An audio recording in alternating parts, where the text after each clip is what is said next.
এখানে অনেকগুলো জটিলতা আছে আপনারা জানেন। এখানে আমাদের এই সরকার দায়িত্বে আসার পরেই অধ্যাদেশে পরিবর্তন, আইনের পরিবর্তন এনে সিটি কর্পোরেশন পৌরসভাগুলো বিলুপ্ত ঘোষণা করা হয়েছিল এবং তারপরে এখানে অনেকগুলো আইনি জটিলতা আছে, সেগুলো আমরা আইন মন্ত্রণালয় থেকে জানতে চেয়েছি যে কী ধরনের আইনি জটিলতা আছে কিংবা আছে কিনা, এবং এর বাইরেও মেয়াদ সংক্রান্ত জটিলতা আছে।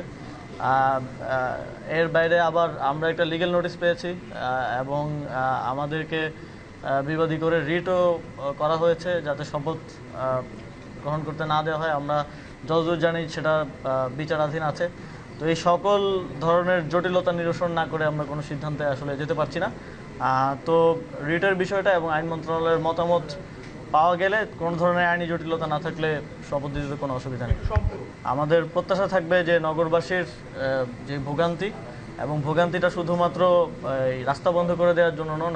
আপনারা জানেন যে অনেক রেগুলার অ্যাক্টিভিটিস, রেগুলার কাজ আছে সিটি কর্পোরেশনের, সেগুলো এক ধরনের স্থবিরতা হয়ে আছে।